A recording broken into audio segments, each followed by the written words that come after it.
Supreme court ने ये सभी फैमिली कोर्ट को और हाई कोर्ट को निर्देश जारी किए हैं कि यदि सेपरेशन का पीरियड इतना लंबा है कि दोनों के साथ रहने की उम्मीद अब लगभग ख़त्म है या दोनों के बीच में जो एक जुड़ाव है, जो प्यार है, वो ही ख़त्म हो गया है, तो इस आधार पे तलाक दिया जा सकता है।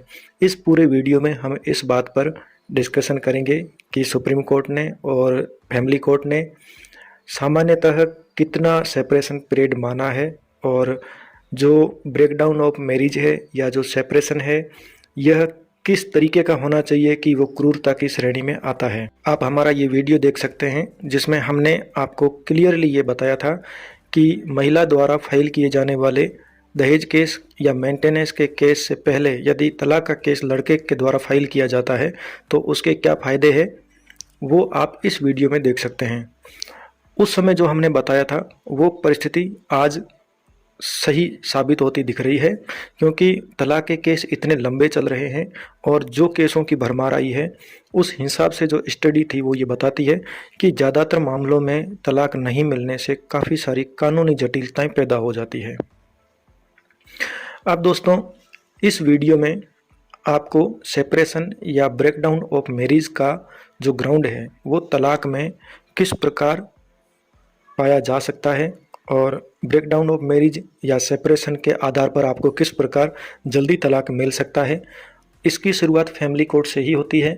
और आपको अपने तलाक के केस में चाहे आपने कभी भी फाइल किया हो और महिला के द्वारा किए जाने वाले मेंटेनेंस के केस या दहेज के केस से इसका कोई लेना देना नहीं है, तो कई जगह पर जो ये कन्फ्यूज़न है इस कन्फ्यूज़न को आप दूर कर लीजिए। आपको फैमिली कोर्ट में ही एक प्रक्रिया है उसके माध्यम से जाना है और आपको सेपरेशन या ब्रेकडाउन के आधार पे जल्दी तलाक मिल सकता है। आपको क्रूरता साबित करने की ज़रूरत नहीं है। और आपने यदि 2-3 साल पहले जो हमने बताया वो वीडियो यदि आपने देखा होगा तो आपको इस बात का अंदाज़ा उसी समय हो जाता, लेकिन फिर भी हम इस पूरे वीडियो में आपको ये बताएंगे कि फैमिली कोर्ट में किस प्रकार की कार्रवाई होती है जिससे आपको सेपरेशन या ब्रेकडाउन ऑफ मैरिज के आधार पर डाइवोर्स जल्दी मिलने की पूरी प्रक्रिया संपन्न की जा सकती है। यदि हम वर्ष 2025 की बात करें तो हमें कुछ फ्लैशबैक जाना पड़ेगा जो वर्ष 2023 से आप मान सकते हैं। 2023 से यदि आप फैमिली कोर्ट या हाई कोर्ट या सुप्रीम कोर्ट में देखते हैं तो इनका एक बदलता हुआ ट्रेंड सामने आ रहा है और हमें ये ट्रेंड को समझना बहुत ज़रूरी है। ये ट्रेंड ये कहता है कि दहेज केस पर ज़्यादा जोर नहीं दिया जा रहा है और जितने भी पति के माता पिता भाई जो भी रिश्तेदार है उनको दहेज केस से ज़्यादातर बरी करने पे जोर है। उनको ज़्यादा इस कार्रवाई में शामिल नहीं किए जाने के ऊपर ज़्यादा जोर है और मजिस्ट्रेट या कोर्ट को ये हिदायत दी गई है कि सिवाय पति के इस मामले में किसी भी प्रकार के पति के रिश्तेदारों को शामिल नहीं किया जाना चाहिए। वर्ष 2023 से पहले तक तलाक के केस को लंबा खींचने पर जोर था, लेकिन अब चूँकि तलाक के केस के वजह से व्यक्ति का जीवन चला जाता है और वह अपना बहुमूल्य जीवन खो देता है, इसलिए अब इस ट्रेंड को ख़त्म करने की तरफ कदम उठाए जा रहे हैं कि तलाक के केस को ज़्यादा लंबा नहीं खींचा जाए। पहले सबसे अधिक गुजारा भत्ता और उसकी वसूली पर जोर था। हालांकि आज भी गुजारा भत्ता की वसूली और अधिक गुजारा भत्ता देने के आदेश दिए जा रहे हैं, लेकिन उतना ही जल्दी तलाक के केस को ख़त्म करने पर भी जोर है। और यह सुप्रीम कोर्ट और हाई कोर्ट ने भी क्लियर कर दिया है कि तलाक के केस का दहेज केस और गुजारा भत्ता के केस से या उसकी वसूली से कोई लेन देन नहीं है। हमने पहले भी एक वीडियो बनाया हुआ है, आप इस वीडियो को देख लेना, आपको पूरा अंदाज़ा हो जाएगा। लड़की माँ के कहने से ज़्यादा जोर स्त्री धन हड़पने पर था। पहले क्या होता था कि लड़कियाँ शादी के बाद स्त्री धन के नाम पर बहुत सारी लंबी फहरिस्त दे देती थी। लड़की के द्वारा माँ के कहने पर कोर्ट में स्त्री धन की लंबी फहरिस्त देकर स्त्री धन के नाम पर मोटा पैसा वसूलने और दहेज के केस में उसकी गंभीरता को दिखाने के लिए स्त्री धन की रिकवरी के नाम पर चाल चली जाती थी। और हमने पहले भी एक वीडियो बनाया था धारा 406 आईपीसी पर, जो 3 साल पहले हमने बनाया था। इस वीडियो को आप देख सकते हो। हमने पहले भी बताया था कि स्त्री धन को वापस पाने के लिए महिला को पहले ये साबित करना पड़ेगा कि उसने स्त्री धन दिया था। इसमें हमने पूरी रूलिंग बताई थी। हम जितने भी वीडियो बनाते हैं वो सारे वीडियोस के ऊपर अब जजमेंट आने शुरू हुए हैं, और ये हमने आज से 3-4 साल पहले भी आपको बताया था। यदि आपने वीडियो नहीं देखा है तो आप एक बार इस वीडियो को ज़रूर देखें। ज़्यादातर वकील मिलीभगत करते हुए लड़के को केस हराते थे। वर्ष 2023 के बाद से यदि देखा जाए तो आजकल वकील लड़कों के पक्ष में थोड़ा सा ज़्यादा आने लगे हैं, और वो ये कहते हैं कि यदि गुजारा भत्ता नहीं होता है तो कोई बात नहीं, लेकिन हम जो भी तुम्हारा तलाक का केस है इसको बहुत ही शिद्दत से और पूरी मेहनत से लड़ने की कोशिश करेंगे, और तलाक के मामले में हम आपको हारने नहीं देंगे। क्योंकि कहीं ना कहीं जो न्यायपालिका है उसका झुकाव तलाक के केस में लड़के की तरफ है, और न्यायपालिका कोर्ट, फैमिली कोर्ट ये कहते हैं कि यदि दोनों के बीच में समझाइश नहीं हो सकती, दोनों साथ में नहीं रह सकते, तो इनको तलाक दे के अलग कर दो। दोस्तों 2025 से फैमिली कोर्ट में क्या क्या ट्रेंड बदलेगा उसके बारे में आपको समझना ज़्यादा ज़रूरी है। तलाक के केस को लंबा खींचने पर नए रूल आने लगे हैं कि यदि समझाइश नहीं बैठ रही है तो तलाक के केस को तुरंत खत्म कर दिया जाए। अधिक गुजारा भत्ता, उसकी वसूली और तुरंत तलाक के नियम बनाने पर जोर दिया जा रहा है। आजकल सुप्रीम कोर्ट ने सभी हाई कोर्ट और फैमिली कोर्ट को कह दिया है कि आपके द्वारा यदि ऐसा लगता है कि समझाइश के आसार बहुत ही कम हैं, वो प्यार खत्म हो चुका है जिससे घर दोबारा वापस बन सकता है, तो एक सेपरेशन पीरियड को ध्यान में रखते हुए आपको तुरंत ही तलाक दे देना चाहिए। इसके लिए पति को ये कभी भी मजबूर नहीं किया जाना चाहिए कि वह क्रूरता साबित करे तभी तलाक मिलेगा। लेकिन सुप्रीम कोर्ट ने यह भी कहा है कि यह बहुत ही अंतिम विकल्प के रूप में और आखिरी विकल्प के रूप में उपयोग किया जाना चाहिए। स्त्री धन को गुजारा भत्ता के रूप में हड़पने पर ज़्यादा जोर है। हमारी न्यायपालिका में जो फैमिली कोर्ट है, सुप्रीम कोर्ट है, चाहे हाई कोर्ट है, जो वहाँ पर जज बैठे हैं उनके दिमाग में एक चीज़ बहुत ही साफ है। ये कंसेप्ट बहुत बुरा है लेकिन बहुत साफ है कि यदि कोई भी व्यक्ति जो एनआरआई है, चाहे वो बाहर कितना भी कमाता हो, लेकिन इनकी नज़र में वो करोड़ों में खेल रहा है। ठीक उसी प्रकार एक और कंसेप्ट इनके दिमाग में है कि यदि लड़के ने शादी की है तो उसने दहेज जरूर लिया होगा, और इससे भी बुरी बात यह है यदि लड़का सरकारी नौकरी में है तो उसने बहुत ज़्यादा दहेज लिया होगा और पक्का लिया होगा। इसलिए ये लोग जब गुजारा भत्ता को आदेश करते हैं तो ये सोचते हैं कि इन्होंने 10 लाख 20 लाख जो उस व्यक्ति की एक अनुमानित कमाई है उसके हिसाब से ये ज़्यादा दिमाग नहीं लगाते कि शादी के बाद में नौकरी लगी है या पहले लगी है। इस बात पे इनका ज़्यादा ध्यान नहीं होता है, लेकिन ये मान के चलते हैं कि इसने पक्का इतना दहेज लिया है तो गुजारा भत्ता में वो स्त्री धन की भी भरपाई हो जाए। इस हिसाब से ये लोग थोड़ा ज़्यादा आदेश करने लगे हैं। ये अभी भी चल रहा है। ज़्यादातर वकील और जज अब समझने लगे हैं कि पेंडिंग करोड़ों केसों में इन्हीं केसों की संख्या सबसे ज़्यादा है। दोस्तों यदि आपको कहीं से भी ये लगता है कि सुप्रीम कोर्ट जाग गया है, हाई कोर्ट जाग गया है, या इनके जो स्टडी करने के तरीके हैं वो बदल गए तो इनको सच्चाई पता चल गई, ऐसा कुछ नहीं है। कई अमीर हैं जिनके रिश्ते सुप्रीम कोर्ट के जजों से अच्छे हैं, हाई कोर्ट के जज उनसे भी अच्छे रिश्ते हैं। उन अमीर जादों की जब औलादें फंसने लगी तो ये जितना भी आंखें खुली है वो सब आंखें उसी का परिणाम है। अब इनको ये समझ में आने लगा कि अमीर लोग फंसने लगे। अब तक मध्यम वर्ग फंस रहा था, गरीब फंस रहे थे तो इनको कोई लेना देना नहीं था। लेकिन जैसे ही अमीर लोग फंसने लगे और उन लोगों ने ज़्यादा पैसे लगा के सुप्रीम कोर्ट तक पहुंचने लगे तो सुप्रीम कोर्ट के जो जज बैठे हैं उनको ये कभी नहीं चाहिए कि हमारे ऊपर ज़्यादा केस आए। तब उनकी आंखें खुली कि कम से कम इन केसों की संख्या को ख़त्म करने के लिए और एक हमारा जो न्याय व्यवस्था का जो एक ढांचा है वो सुरक्षित रहे, कोई इसके ऊपर सवाल ना उठाए, इसलिए वो लोग थोड़ी सा आंखें खोल के देख रहे हैं। बाकी आप उम्मीद मत कीजिए कि गरीबों के लिए कोई सोचता है। गरीबों के लिए न्यायपालिका में और सरकार में कोई इतना नहीं सोचता है। सिर्फ इतना सोचा जाता है जिंदा रहे, खाता रहे, लेकिन दयनीय हालत में रहे, ज़्यादा वो कोर्ट आने की उम्मीद ना रखे, बस इतना सोचा जाता है। तो जितने भी ये अमीर ज़्यादा जो फंसने लगे ना, ये उसी का परिणाम है कि 2025 से फैमिली कोर्ट में अब ट्रेंड बदलने लगा है। अभी बीच में एक मामला आया था, एनआरआई का था। पहली पत्नी को 500 करोड़ दिया है तो दूसरी पत्नी बोल रही है मुझे भी 500 करोड़ दिया जाए, लेकिन सुप्रीम कोर्ट ने 12 करोड़ दे करके और उसका पीछा छुड़वाया। तो आप ये सोचिए कि हो सकता है कि इसके पीछे 12 करोड़ देने के पीछे किसी जज ने कोई रिश्वत खाई हो। हम ये नहीं कहते कि रिश्वत खाई है, लेकिन जिस प्रकार अतुल सुभाष के केस में जज ने 5 लाख की रिश्वत मांगी थी, आपको क्या लगता है सुप्रीम कोर्ट का जज रिश्वत नहीं मांग सकता? तो अमीरजादों को फंसाने के फलस्वरूप ये कुछ जजमेंट ऐसे आने लगे हैं जिसमें आपको कहीं ना कहीं सुप्रीम कोर्ट का बदलता हुआ ट्रेंड नजर आ रहा है। एक पारिवारिक मामला हुआ तो दहेज केस हो गया, गुजारा भत्ता का हो गया, उनके रिश्तेदार एक दूसरे पे मारपीट का भी केस कर रहे हैं, फिर प्रॉपर्टी के भी केस हो गए।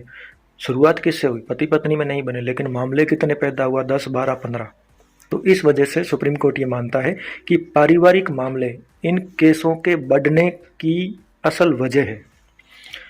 पारिवारिक मामले बहुलता व जटिल व पेंडिंग होने से इनका शीघ्र निस्तारण जरूरी है। दोस्तों, ये यदि आप ध्यान देंगे तो पारिवारिक मामले बहुत ज़्यादा जटिल है और इनकी पेंडेंसी ज़्यादा होने से इसका निस्तारण बहुत जल्दी होना जरूरी है, क्योंकि जितने भी अमीरजादे हमारे देश में बैठे हैं ना, उनके लिए पैसा मायने नहीं रखता, उनकी उम्र, उनका समय बहुत मायने रखता है। इसलिए इस प्रकार की रूलिंग सुप्रीम कोर्ट आजकल देने लगा है।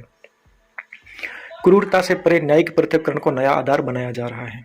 दोस्तों, कई जज भी ऐसे हैं जो ज़्यादा अपना दिमाग लगाना नहीं चाहते। उनको लगता है कि कोई ऐसी व्यवस्था आ जाए जिससे कि ये मामला ज़्यादा लंबा भी ना चले, हम भी आराम कर लें।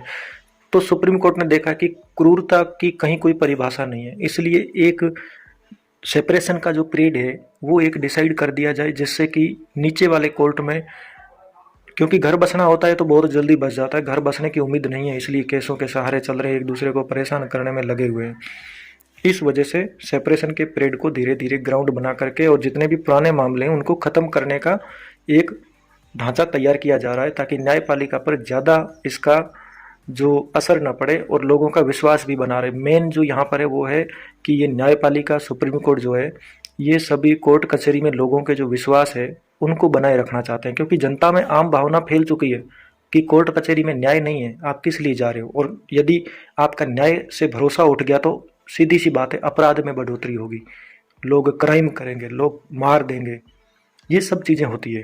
तो न्यायपालिका में विश्वास लोगों का बना रहे, इसी वजह से ये आधार बनाया जा रहा है।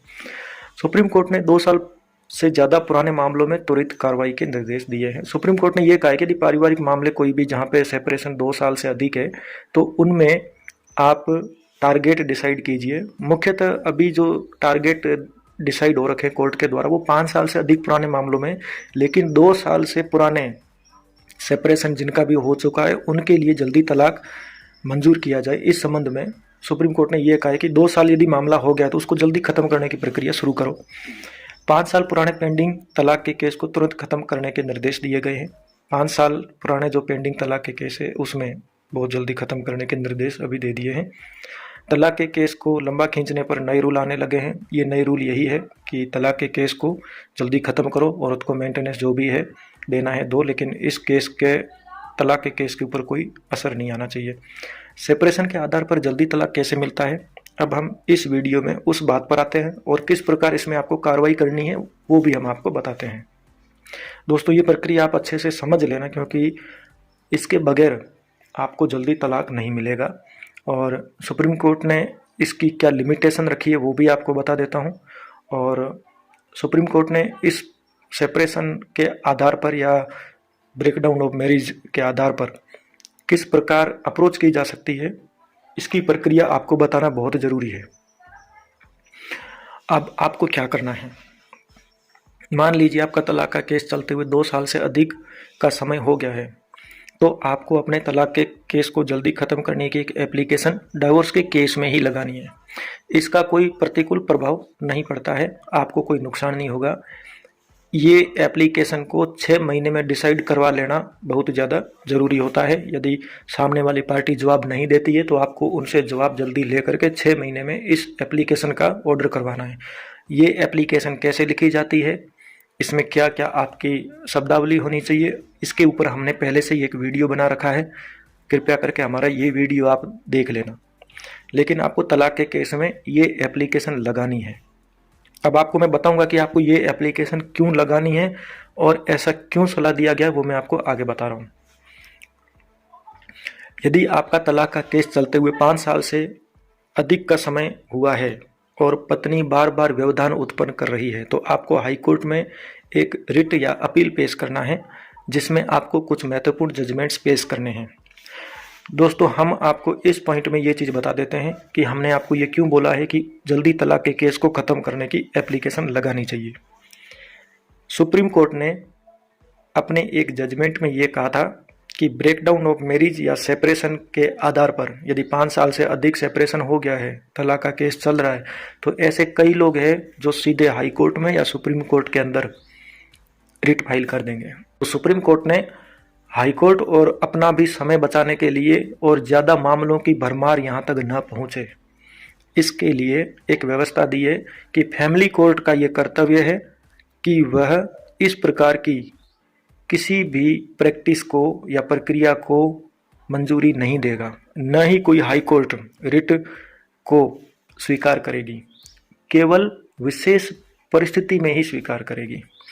इसका मतलब ये हो गया कि आपको फैमिली कोर्ट में चल रहे डिवोर्स के केस की अपील के रूप में हाई कोर्ट और सुप्रीम कोर्ट जाना है और आपको ये ग्राउंड वहाँ पे मिल जाएगा।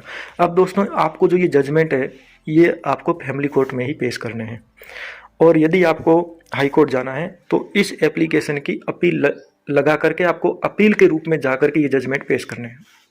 मैं उम्मीद करता हूँ कि आपको समझ में आ गया होगा। यदि आपको फिर भी समझ नहीं आया तो आप हमसे इस मामले में, यदि आपका तलाक का केस चलते हुए काफ़ी टाइम हुआ है, तो एक बार डिस्कशन कर लेना, फ़ोन कर लेना, और जो लिंक है वो नीचे दिया हुआ है। आपको एक एप्लीकेशन लगानी है कि इस तलाक के केस को ख़त्म किया जाए, जो आपका तलाक का केस चल रहा है। ये एप्लीकेशन फैमिली कोर्ट में आपको अपने तलाक वाले केस में ही लगानी है। यदि वो रिजेक्ट हो जाती है तो आपको उसकी अपील करनी है। यदि रिजेक्ट नहीं होती है और आपकी वो कार्रवाई जो है एक नियमित तारीख के हिसाब से चलना, क्योंकि आमतौर पे इस एप्लीकेशन में ये आदेश होता है कि अगली तारीख 15 दिन बाद दी जाए, फिर उसकी अगली तारीख जो है हर एक 15 दिन बाद में आपको तारीख मिले, इस प्रकार के आदेश होते हैं। तो आपको अपील में जाना ही उचित रहेगा। वहाँ पे आपको ये जजमेंट पेश करने हैं जो हम आपको आगे बताएंगे। और यदि हाई कोर्ट ये चीज़ स्वीकार नहीं करता है कि हम आपको तलाक नहीं देंगे, इस आधार पे आपको फैमिली कोर्ट से ही रिलीफ लेनी है, तो आप उनको ये कहिए कि हर 15 दिन या महीने की जो भी तारीख नीचे फैमिली कोर्ट ने आदेश दिया है उसको ख़त्म करते हुए हमें पूरा तलाक का केस 3 या 6 महीने में ख़त्म करने की अनुमति दी जाए और आदेश दिया जाए। अब दोस्तों, आपको ये जजमेंट कौन कौन से है वो मैं आपको बता देता हूँ। पहला जजमेंट इलाहाबाद हाई कोर्ट का है, ये डिवीज़न बेंच का है, तो आपको बहुत ही ज़्यादा काम आएगा, और ये 2024 का है। इसमें जो पति पत्नी दोनों 13 साल से अलग रह रहे थे, इसको आधार माना गया है। और इस पूरे जजमेंट को आप यदि गूगल पे भी सर्च करोगे तो आपको मिल जाएगा, और हमारे ग्रुप में हम आपको ये पूरा जजमेंट ही भेज देंगे, आप उसको पढ़ सकते हो। दोस्तों, इस जजमेंट का जो पैरा 14 है ये बहुत ही ज़्यादा इम्पोर्टेंट है, ये आपको पढ़ना चाहिए। इसमें लिखा हुआ है, we therefore find that apart from issue number 2 of cruelty the court below appreciated that it is a case of irretrievable breakdown even if the desertion is not proved as per definition of section 13(1)(1)(a) and 1(b). Admittedly, at least 13 years have passed since both are living separately, which by itself amounts to cruelty under section 13(1)(IA) of the Act। तो दोस्तों, इन्होंने इस पूरे period को ही cruelty में माना है कि सेपरेशन। अब यहाँ पे जो है ये 13 साल है, आपको इससे भी यदि कम का है तो आपको वो भी बता देते हैं। एक और जजमेंट है, ये दोनों ही जजमेंट आपको एक साथ लगाने हैं, बहुत ही महत्वपूर्ण जजमेंट है। ये सुप्रीम कोर्ट का जजमेंट है, बहुत ही लेटेस्ट जजमेंट है, राजेश कुमार सिंह वर्सेज सुमन यादव। इसमें यदि आप ध्यान देंगे तो ये जो एक जजमेंट आया था शिल्पा शैलेश, इसकी गाइडलाइंस को डिस्कस किया गया है। इसमें जो सुप्रीम कोर्ट ने शिल्पा शैलेश वर्सेस वरुण श्रीनिवासन, इसके अंदर जो पॉइंट्स दिए थे, ये 6 पेज का जजमेंट है लेकिन बहुत ही काम का है। जो मुख्य पॉइंट है वो आप देखिए, the period of time the parties had cohabited after marriage.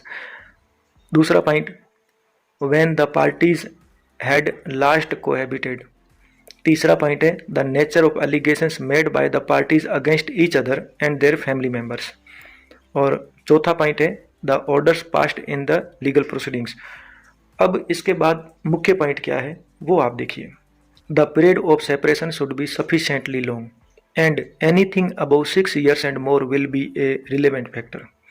यानी 6 साल से अधिक आपका सेपरेशन है तो आप इस जजमेंट को आसानी से पेश कर सकते हो। यदि आपको लगता है कि जिस प्रकार की कार्रवाई चल रही है वो 6 साल से ऊपर पीरियड हो जाएगा तो आप इसको पेश कर सकते हो, कोई दिक्कत नहीं। आपका 2, 3, 4 साल जितना भी हो आप इस जजमेंट को पेश कर दीजिए, आप बाकी जज का काम है।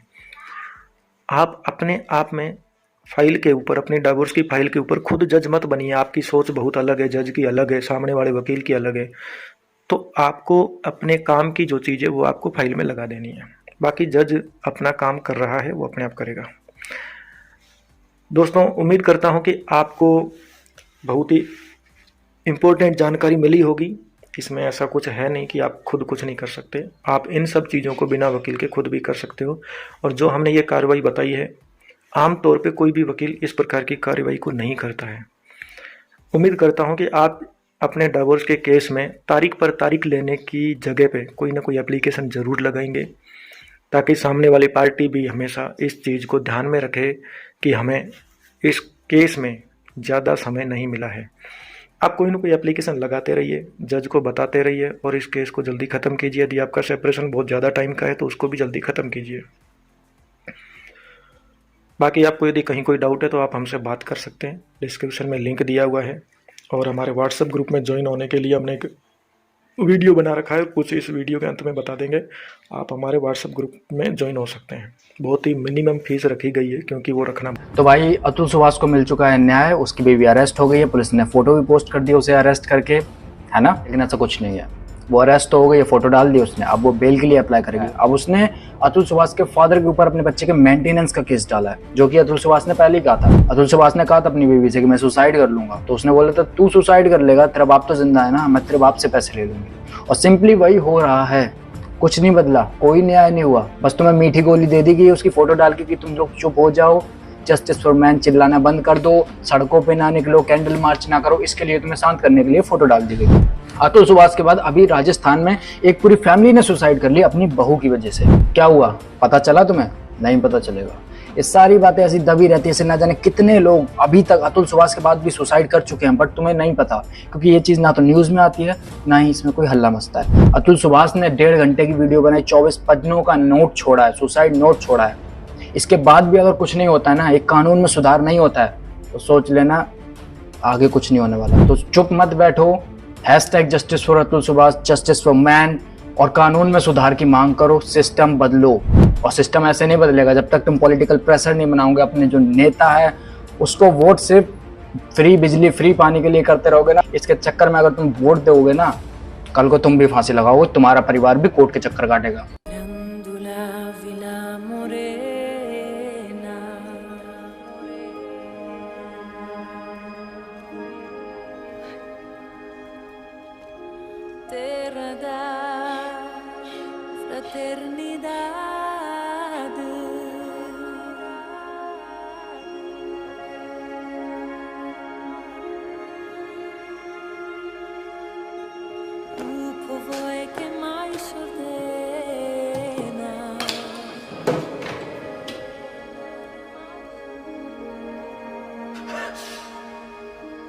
Dentro de ti, ausidade.